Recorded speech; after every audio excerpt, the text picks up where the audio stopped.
Foundation for a bright future. When I was adopted, it was like, wow, this is permanent. You can help find permanent homes for children still lingering in foster care. Learn more at davethomasfoundation.org. The Brady Farkas Show is produced and funded by WDEV and the Radio Vermont Group. We welcome listener feedback. Email your comments to wdev@radiovermont.com. The energy. So the barber trims my beard all nice, like an artist. Now, I didn't tell him to do that. I wanted the beard gone. So then I went home and shaved it off completely after I was done. I felt horrible. The passion. Rafael Devers is the biggest contract in franchise history. He needs to be a leader for this Red Sox team. The opinions on all your favorite teams. Are the Patriots close to playoff contention? Yes.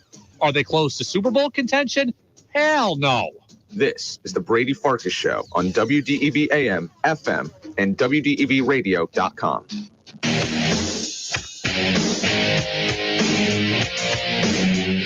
What's up, everybody? Happy Thursday here on the Brady Farkas Show on WDEV AM and FM, WDEVradio.com. The show brought to you by Fecto Homes. We go up until 6:15 today, and then it's Division III girls basketball state semifinal action. People's Academy in Windsor, followed by Hazen and Thetford Academy. These games at the Barry Auditorium, and our own Brent Curtis on the call. So we're on for just 45 minutes. We'll talk with UVM men's basketball star Dylan Penn. We'll do that at 5:45 as the Catamounts get ready for the America East Conference Tournament, which begins on Saturday.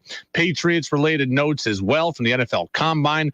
All that before we get you out of here. You can get in on the Napa Morrisville, Napa Waterbury text line, 802-585-3026, your locally owned Napa stores in Waterbury and Morrisville. You can also get in on the brand new Facebook live stream. Well, it's not so much brand new, but the Facebook live stream. You can watch us on YouTube and on my Twitter account as well. 5, 4, 3, 2, 1. And here we go. The opening thoughts on the Brady Farkas Show brought to you by Six and Stuff and Swanton Lumber, Vermont's most complete locally owned home center. Locations in Enosburg, Derby, Middlesex, St. Albans, and at Swanton Lumber. They're online at sixandstuff.com. Again, Dylan Penn in 15 minutes, Patriots news and notes. But first, for those of you who say I don't talk hockey, here you go. The Boston Bruins today are making serious moves. The Bees already have the best record in the NHL. They already have by far the most points in the NHL, and today they did not stop. Today, the Boston Bruins in Don Sweeney, they added to their now in trading for Tyler Bertuzzi of the Red Wings, and they locked up their future by officially signing David Pastrnak to an 8-year deal, $90 million in total, $11.25 million per year. A great day for Don Sweeney, a great day for the organization, and a great day for the Bruins fans. Simply put, there is no other way to look at this other than a great day. Your now was helped. Your future was solidified. No other way to look at it. The Pastrnak story is the bigger deal to me, so I'll get to that second. But let me tell you a little bit about the acquisition of Tyler Bertuzzi. One, the Bruins gave up a first-round protected pick in the 2024 draft and a fourth-round pick in 2025 in order to get Bertuzzi. Two, Bertuzzi is 28 years old. He's a forward who hasn't put up many points this year. He's only got 4 goals and 10 assists, but last year he had a career high in goals with 30. His numbers have been train wrecked this year by injury. He had a broken hand. He came back, and then he broke his other hand, so he hasn't played that much this year. He's expected to be fully healthy now, or he's thought of to be fully healthy now. He's in the second year of a 2-year deal. He'll be a free agent at the end of the season. I am all for this move. All for it. I tend to not love trading first-round picks as the Bruins did for rental players as Bertuzzi is, but in this case, I'm all in. In this case, I love it because the Boston Bruins are going for the Stanley Cup. It's that simple. When you are going for the cup and you have a realistic chance at it, I am okay with you mortgaging some of your future to win right now.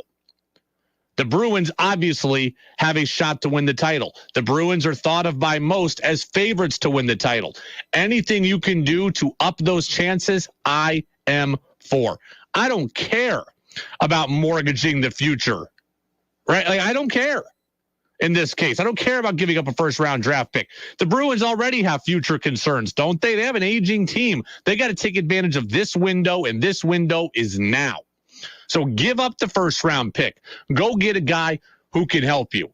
A first-round pick for a 28-year-old who can score, who when healthy has proven he can score. I am all for it. He can score. He brings some edge. We believe he's fully healthy. That's a move that I am willing to make 100 times out of 100. And furthermore, the move became more necessary because the Bruins, despite their great record, are getting more and more banged up. Taylor Hall, he was put on long-term injured reserve today. That means he's out at least 10 games. It means he's out at least 3.5 weeks of actual calendar time. So he's a question mark. Now you've got Bertuzzi. Foligno is also banged up. He left the game the other day. No timeline on him either. Now you've got Bertuzzi. So I am for the Bruins adding scoring, adding edge, adding depth. And I'm for them adding period because you have to counter what other teams have done. The Bruins went and got Tarasenko, or the Rangers went and got Tarasenko. They went and got Patrick Kane. They already have Panarin. There are people who think that the Rangers are now the favorites to win the Stanley Cup over the Bruins. A lot of people think it's the Bees, but people also think that the Rangers are a very dangerous team, including former Ranger Ryan Callahan, who said this yesterday. Kane playing with Panarin, a guy he's very familiar with. He's obviously played with him in Chicago. They loved playing with each other. And now you have that option if you're the New York Rangers. You keep that kid line together. You didn't have to give any of them to acquire Kane.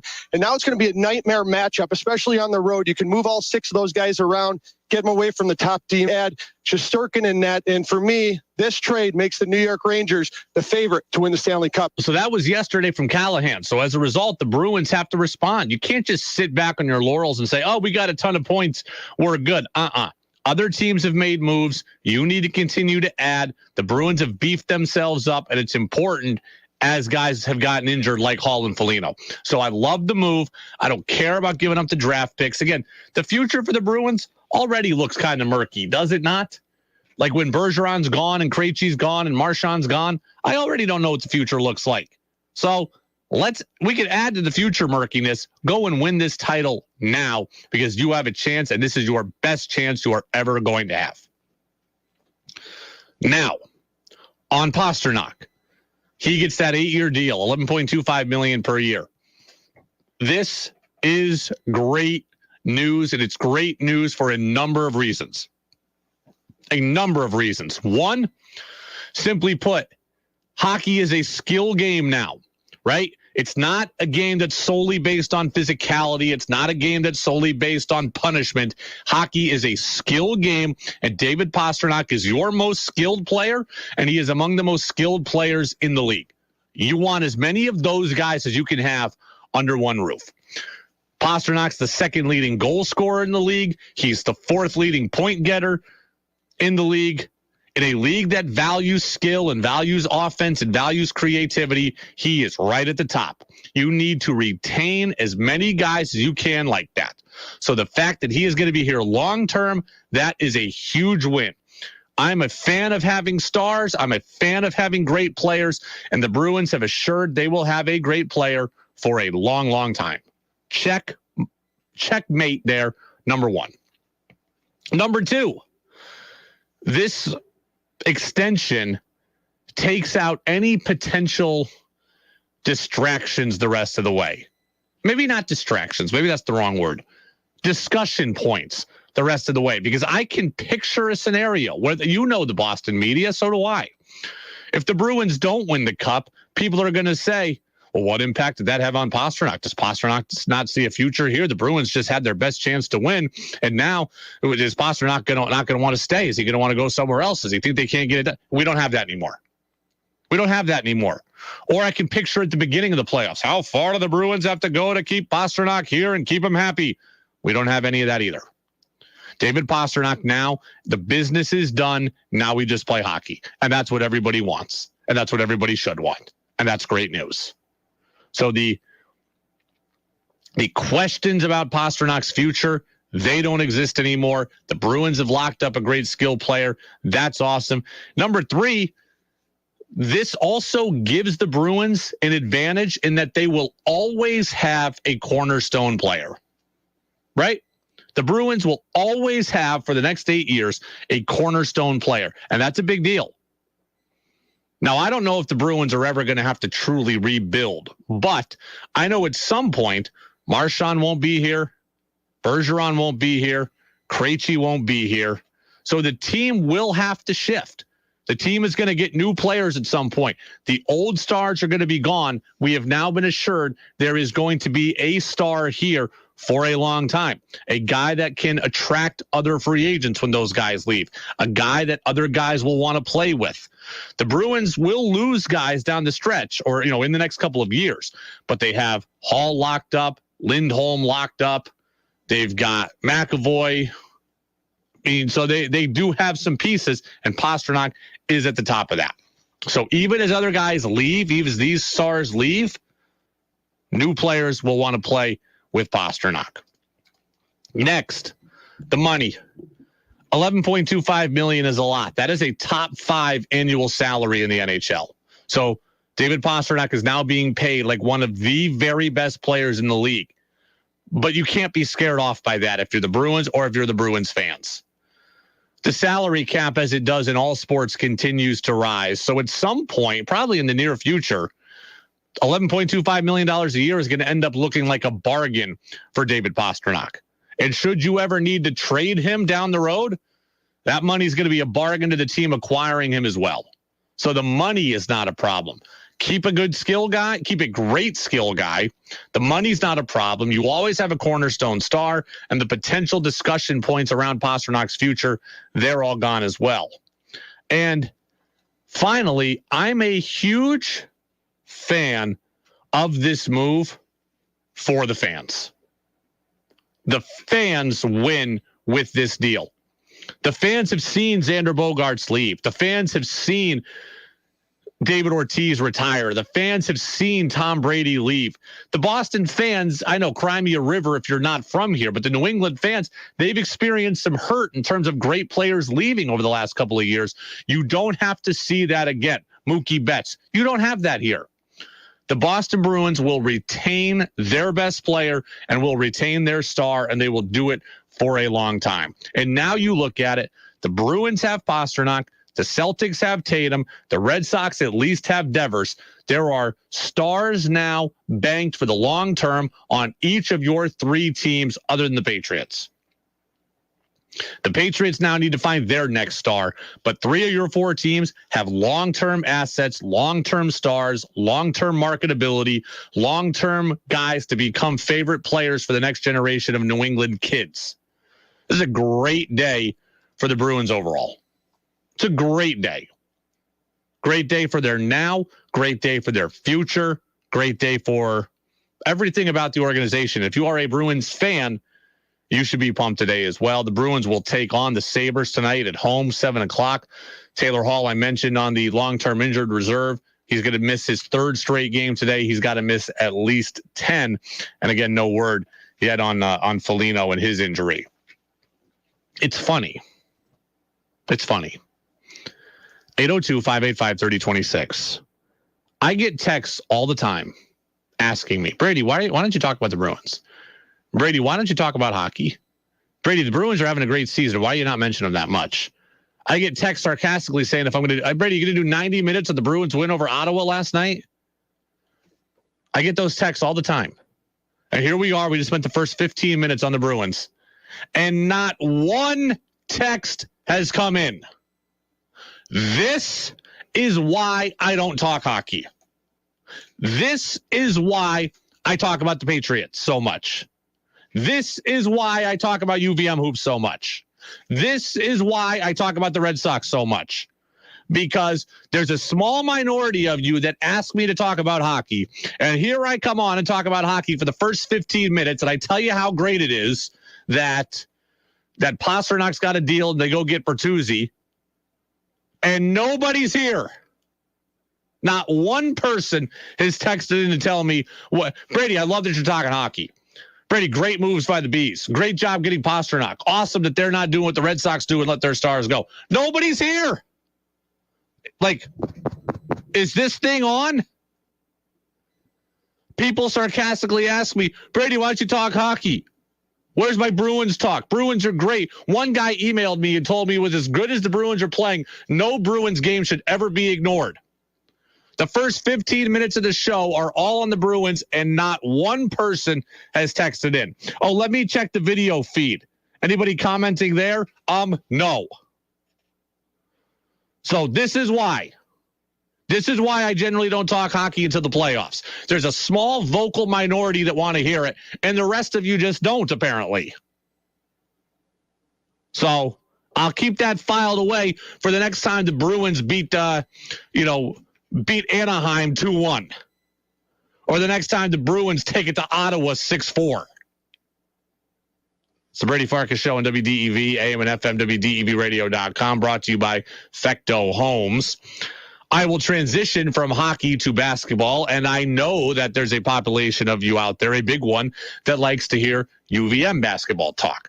Well, the Catamount Hoops team is headed for the America East Conference Tournament. It begins on Saturday night at Patrick Gym. UVM is the number 1 seed. They are the conference tournament title favorites.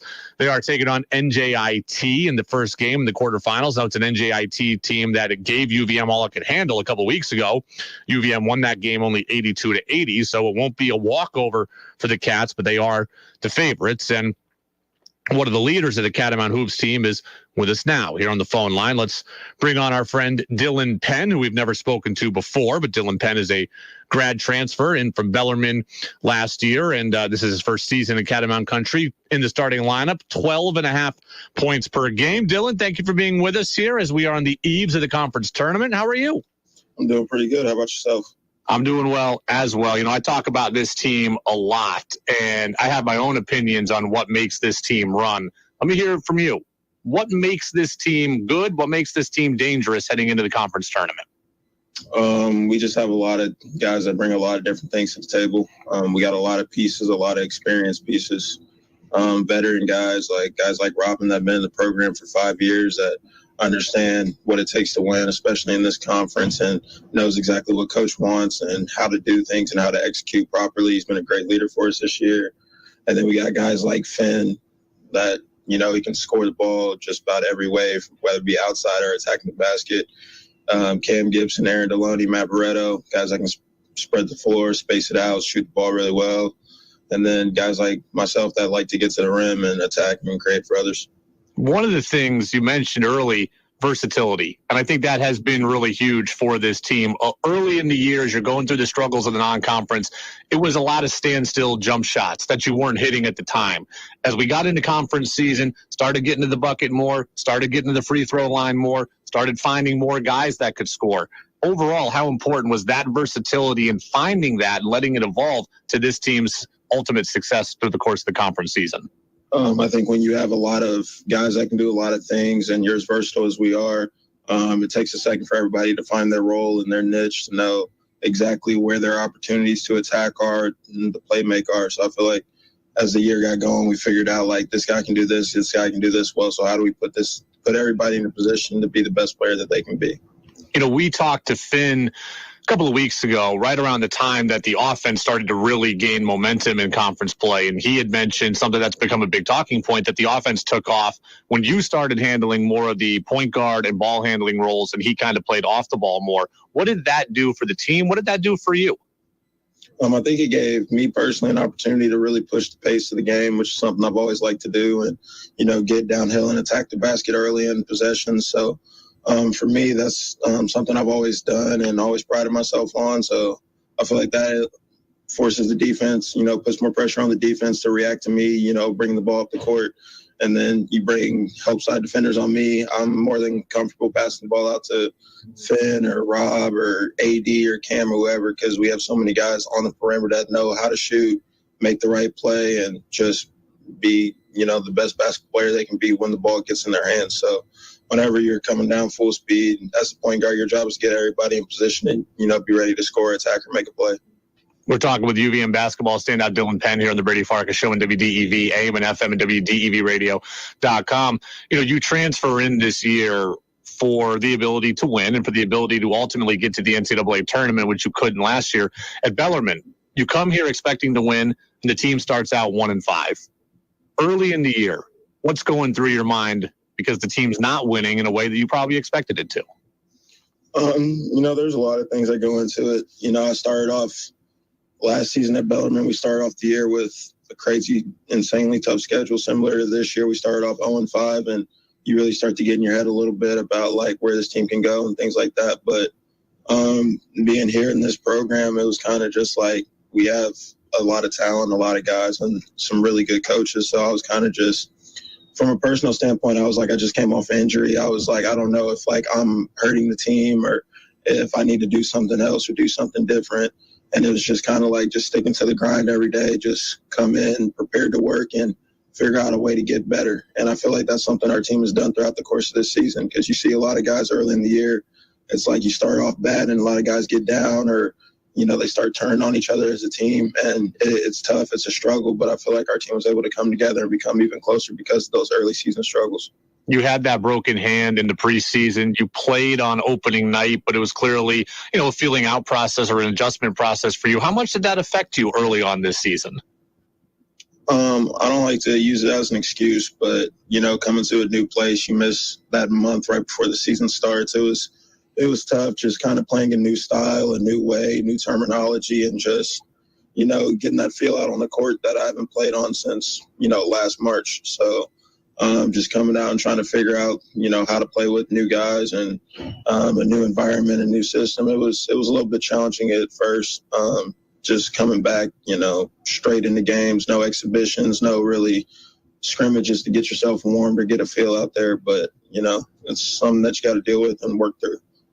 Early in the season, I'm guilty of it. I think I didn't recognize the impact the injury probably had, and I was probably waiting for you to take over offensively at times. And it happened in the Fullerton game. We saw it, but we didn't really see it early on in the season. Was that some of also you filling out mentally kind of what you wanted to do and fitting in with a new place? Because I imagine it would be hard to come in and be the new guy and try to take over. You don't want to step on guys' toes. What was going through your mind early in the season trying to figure out where you fit? Just trying to figure out what to do, when to do it. I came from a very unique system for the last 4 years, and then I come to Vermont that plays a completely different style of basketball, and just trying to figure out, like, okay, started off the year, I'm not on the ball anymore, I'm playing off the ball. And our defense, like Coach Becker, he's a heavy defensive guy, so just trying to stay locked in and focus on the defensive end of the floor, and then trying to figure out my spot on offense that I've never really, played that much before this season. So, and then, you come in and everybody's like, yeah, this guy's a great scorer.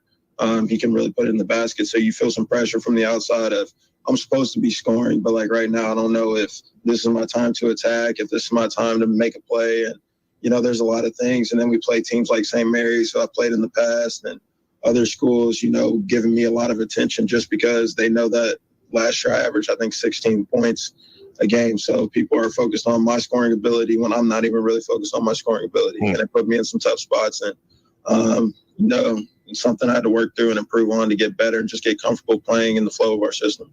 UVM men's basketball star Dylan Penn with us here on the Brady Farkas Show. Cats the number 1 seed in the conference tournament. They'll play Saturday night, 7 o'clock. I'm going to be there through the snowstorm, I think, myself. So look forward to seeing everybody else at Patrick Gym. Robin Duncan was on early in the season with us, and he mentioned, you guys grew up in the same town together in Indiana, and he helped recruit you here, or at least send you a couple text messages kind of pushing you this way. Talk to me a little bit about your relationship with Robin growing up. Did you guys play AAU together, high school? Were you rivals? Kind of talk to me about you guys growing up. I've known Rob since I think I was 7, 8 years old. I met him in the gym, working out with his brothers and his dad. I was in there working out with my cousins and my uncle. And, he's just some guy. He's always been a gym rat. I've always been a gym rat. Coming up, we were in the same class, played AAU together, played AAU against each other. In high school, we had some intense matchups that I won the last one of that he probably didn't mention, but I had to throw that out there. But no, he's just a guy I've always been around. Like, if guys in the city are playing, me and Robin are probably going to be there. And, it's just insane seeing a guy that you grow up with just take his own path. And I took my own path, and to just, meet up for this, like, last year of college basketball, it's been a very just blessed experience for me. The word we hear about your game so often is unique. Get to the basket, finish with both hands around the rim. You can play a post game in a guard's body. I'm curious, you've grown up almost entirely in the three-point shooting era. How did you get by? Maybe that's the wrong way of saying it, but how did you be able to play as a guard the way you do and not rely on the three, which so many people your age probably do?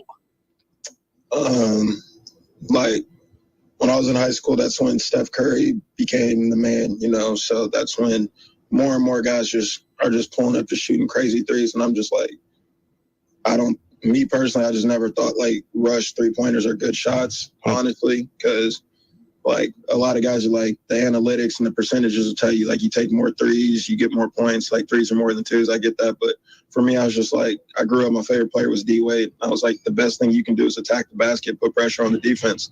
If you can get to the basket and get to a comfortable spot where you feel like you can finish or get fouled, I'm going to do that more often than, try to come down and maybe force a deep three that I'm not as comfortable taking, so. I always finish up these interviews with a little rapid fire. Doesn't have to be a one-word answer, but a couple quick hitters here. On the UVM men's basketball team, it's a standstill jump shooting competition. Deloney or TJ Hurley, who wins it? Ooh, that's a tough one to put me on the spot. I'll probably go with AD, Aaron Deloney right now, just because, he's a fourth-year player. I feel like he's just more comfortable shooting the college three, but if you ask me that question in a year or two, I might have a different answer. But right now, I'm going to go with Mr. Deloney. Better dunker as a guard, you or Finn? Probably Finn. Finn's got a little bit more length than I do. So when he really wants to take off and punch it, he's probably going to punch it harder than I will. Best player you ever played against growing up? High school, AAU, not in college. Best player you played growing up? Best player I played growing up? Romeo Langford. Ooh, former Celtic. How cool would it be to have both the UVM men and the UVM women in the tournament in the same year? That'd be incredible. That's something not a lot of universities get to do. So that'd be absolutely incredible for this school and the community. Hasn't happened here since 2010. It's got a chance to happen this year. Catamount men are going to start their run on Saturday night. Catamount women have already won their opening tournament game against Bryant yesterday. Dylan Penn will be one of the guys you're watching when you're at Patrick Gym Saturday night. Catamount senior, 12.5 points a game for the number one seed. Dylan, we appreciate the time, man. Appreciate having you in Catamount country this year and look forward to seeing where the rest of the season goes. Thanks so much for the time. Thank you. Appreciate you. Absolutely. Dylan Penn there, the UVM men's basketball guard. Really candid interview. I really enjoyed talking with Dylan Penn. I enjoy talking with all the UVM guys, getting to know them, right, bringing them on the show, connecting them to our listeners. Dylan Penn was different, probably the wrong word. He just was open. He just was candid. And I appreciate that. He talked about feeling the pressure a little bit early on this season, right? People like me are saying, oh, this guy's going to come in and be a scorer. This guy's going to have to carry the load offensively. And here he is. He's hurt. It's a new system. It's a new area. It's new teammates. He's hurt, and he's hearing the noise from the outside. And he says, look, I did hear it. So now I put pressure on myself, and I appreciate that openness. I appreciate that honesty. It's not just as simple as plug and play to where a guy can come in and just dominate right off the bat without practice and without getting in scrimmages. So people like me probably did expect too much from Dylan Penn too early. And he said a lot of good stuff there that we're going to cut up and have to get to tomorrow because we have a short show today. But there's a couple other things Dylan Penn said that are going to resonate with me. Patrick Gym, Saturday night, 7 o'clock. People come on out of the woodwork. Matt in Bolton says, I love that you're talking hockey. I was in Boston today. All they were talking about hockey on the radio. I'm excited for the playoffs. And John in Moncton says, I can't always text, but I am glad the Bruins signed Pasternak and brought in some help for the Stanley Cup run. So 2 people enjoyed that I talked hockey today. Just there you go. I gave you what you people had asked for, little hockey talk, and 2 people is it. If that were the Patriots, locking up Mac Jones, we still would be getting text. But alas, I move on. The Bruins do have Bertuzzi, and they do lock up Pasternak, and it is a great day for the Bruins.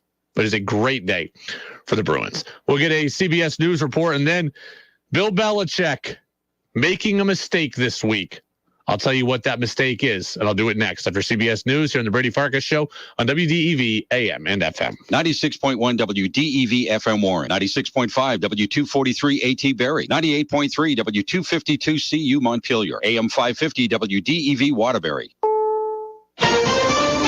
This is CBS News on the Hour, sponsored by Steel. I'm Monica Ricks in New York. Alex Murdaugh's murder trial is now in the hands of a jury in South Carolina following 2 days of closing arguments. Prosecutors say Murdaugh killed his wife and son to cover up drug and financial problems. They blame everybody but Alex. Everybody but Alex. But defense attorney Jim Griffin says prosecutors are so determined to convict Murdaugh, they lied about evidence. That is their theory of the case. If you don't accept that beyond a reasonable doubt, ladies and gentlemen, I submit the verdict has to be not guilty. Murdaugh faces 30 years to life in prison. The Justice Department says former President Trump can be sued by Capitol Police officers and lawmakers injured on January 6th, despite Trump's immunity claims. Legal analyst Lori Levinson. It might be hard for the court to draw lines now as to when the president's actions would cross into liable conduct. But saying that a president can do whatever he wants and not face legal consequences, at least a lawsuit, would be an extreme ruling by the court. And I think the court's aware of that. President Biden says he will not allow D.C. to lower penalties for some violent crimes. The White House says the president viewed the D.C. law as unacceptable. Lowering penalties for carjacking, he doesn't believe that's going to keep our community safe. Still, Press Secretary Karine Jean-Pierre insists. The president still thinks that D.C. should become the 51st state. Statehood advocates are furious at Mr. Biden. Statehood opponents say the episode proves their case, that the D.C. Council should not be given the power of a state legislature. Stephen Portnoy, CBS News, the White House. Senator Dianne Feinstein has been admitted to a hospital in California now to get treatment for shingles. The 89-year-old was diagnosed with the virus late last month and is expected to make a full recovery. Shingles is a painful rash that usually develops in older adults who've had chickenpox. Spring forward, fall back, Congress could scrap it all. This is the latest attempt to make daylight saving time permanent. It's called the Sunshine Protection Act. GOP Senator Marco Rubio introduced the bill. Democrat Ed Markey is a co-sponsor. A similar proposal died in the House last year after being approved by the Senate. The main opposition comes from farmers who find daylight saving time counterproductive. That's CBS's Steve Futterman. And liftoff at Clear Six. Go Dragon, go Falcon. 4 astronauts will arrive at the International Space Station tomorrow after a successful SpaceX launch this morning in Florida. This is CBS News. Nobody should have to pay for one-size-fits-all insurance coverage. Liberty Mutual customizes your car and home insurance so you only pay for what you need. Liberty Mutual Insurance. Hello there. My name is Seychelle, and what makes the Chick-fil-A chicken sandwich original to me is the punch of flavors that's unlike any other. You get the crispy tenderness of the chicken and that hint of sourness from the pickles. Ta-da! Hey, I'm Juan, and what makes the Chick-fil-A chicken sandwich original to me is you're going to get chicken that's crispy, golden, and juicy. This is the gold standard of chicken sandwiches. Order the original Chick-fil-A chicken sandwich on the Chick-fil-A app today. Real customers paid for their testimonials. What do you mean he went searching for fresher powder? We have full classes today. Instructor down at Vesper Ski School. Toward each other to snowplow, honey, not away. She needs more ski instructors to slalom through the day-to-day. Pizza, fries. Whoa, Braley, no, pizza. Indeed can help her hire great people fast. I need Indeed. Indeed you do. We instantly connect you with quality candidates whose resumes on Indeed match your job description. Visit Indeed.com/credit and get $75 towards your first sponsored job. Terms and conditions apply. Make your opinion heard by texting onto the Brady Farkas Show at 802-585-3026. Now it's back to the Brady Farkas Show on WDEV AM, FM, and WDEVradio.com.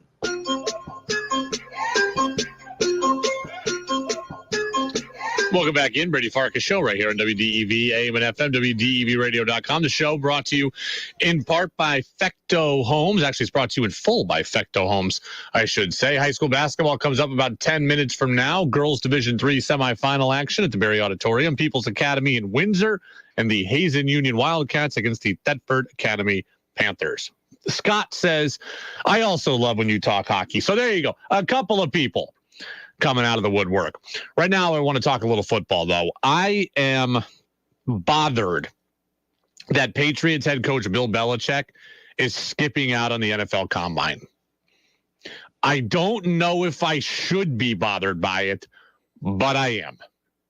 I am bothered that Bill Belichick is skipping out on the NFL Combine this week in Indianapolis. He's not there now. He's not expected to show up in the next couple of days. And I'm not the only one who's bothered by this. Adam Jones of WEEI in Boston, who's bothered by everything, is also bothered by it. Bill better go. Or else, again, this whole message of the offseason, like they're going to make a splash and they're going to add. The last couple of days, I'm feeling worse about that. They're comfortable with what they've got. We have enough. Let's change the coaching staff. I don't agree with that. They had to change the coaching staff. Fine. But you have enough? You don't have enough. And you should be thinking about attacking through the draft and free agency, both. And I wonder if they're thinking about either one. Now, I don't have necessarily the same slant as Jones does, and I don't always agree with Jones. But I share his general frustration about this. I do. The New England Patriots have drastic needs. The New England Patriots are far away from championship contention. They need to be doing absolutely everything they can to find and acquire talent this offseason. I mean, the clock is ticking on this stuff. Mac Jones's rookie contract clock is ticking. Robert Kraft's desire to win, his clock is ticking. Bill Belichick's coaching career in general, his clock is ticking. The Patriots cannot be missing out on chances to make their football team better. And Bill Belichick just blatantly skipping the NFL Combine is a decision that they can't afford for him to make. Now, I read an article today that suggests that Belichick isn't really missing much by not being at the Combine. Now, man, look, maybe that's true. Maybe he's not actually missing a lot of things in practice, and he's virtually interviewing people, as it said. But you know what? I'd like him to not be missing anything. The article says he's not missing much. The Patriots can't afford for him to miss anything because the Patriots can't afford for any chances to be missed. When did the Patriots get about taking shortcuts? That's what I want to know. Okay. Andy Reid won the Super Bowl. He's at the Combine. When did the Patriots get good enough right now to take shortcuts? The Patriots in the past didn't take shortcuts. Bill Belichick in the past didn't take shortcuts. When did this team that went 8-9 and has missed the playoffs in 2 of the last 3 years and hasn't won a playoff game now in 4 seasons, 2019 they didn't win one, 2020 they didn't win one, 2021 they didn't win one, 2022 they didn't win one. They haven't won a playoff game in 4 seasons. When did they get good enough to stop working through the offseason? Oh, but Brady, Bill Belichick is working in his Foxborough office. He could be working at the Combine. He should be working at the Combine. Go to the Combine. See the prospects. Meet them in person. That is important. But even more so than that, go talk to agents. Go talk to other teams. Go talk to other coaches. Have conversations. The NFL Combine, I get it. It's not even, it's mostly not about football at this point. It's about relationship building. It's about working the room. Do you remember that last year, the Russell Wilson trade from Seattle to Denver got brought about at the hotel bar at the NFL Combine? Go be a part of those conversations, Bill. Lay the groundwork for a T. Higgins trade. Lay the groundwork for a DeAndre Hopkins trade. Lay the groundwork for something. This team cannot afford to have you skipping out on things. It just can't. How about free agency begins in 2 weeks? Go meet with an agent for a player that you want to sign. I just don't like this. Now, Kyle Shanahan didn't go Sean McVay didn't go. Bill Belichick's not the only one, but Bill Belichick can't afford it. McVay's got a title in the last 2 years, and Shanahan's got a great roster. Maybe they've earned the right to take some shortcuts, but I don't really care what they do. I care what you do. And skipping the combine is not the right thing to do. And Belichick only sent 4 coaches in general to the combine. Other teams send their entire staffs. Go look at every prospect. Figure out who your next undrafted free agent diamond in the rough is going to be. Your next J.C. Jackson, your next Jonathan Jones. Go find out who that guy is. See him at the combine. Talk with him. Meet with him. Meet with agents. Meet with executives. Meet with other teams. Lay the groundwork for things. This just bothers me. Tex says, did Robert Kraft approve this? Robert Kraft has said that he stays out of football stuff. He leaves that to Bill. So, yeah, I'm sure he's fine with that. Or at least if he's not fine with it, I'm sure he's not going to publicly railroad him. I don't love this. I do not love this. It's the Brady Farkas Show on WDEV, AM and FM at WDEVradio.com. That's going to do it for us. The show is brought to you by Fecto Homes. The full show podcast is available on Apple Podcasts and on Spotify. It'll be up in a little while. I spoke earlier today, obviously, with Dylan Penn of the UVM men's basketball team. That was on the show. That's already up on our podcast channel. Cam Ellsworth, the Norwich men's hockey coach, was on the midday news service. Jack Main, the NBC5 sports reporter, was on the afternoon news service. We're going to throw those interviews up on the podcast channel as well. All your local sports coverage from every angle. And then now we're going to have more local sports coverage. Our own Brent Curtis on the call. People's Academy in Windsor girls basketball Division III semifinals, followed by Hazen and Thetford Academy, live from the Barry Auditorium. That's coming at you next here on WDEV. While Vermont is weathered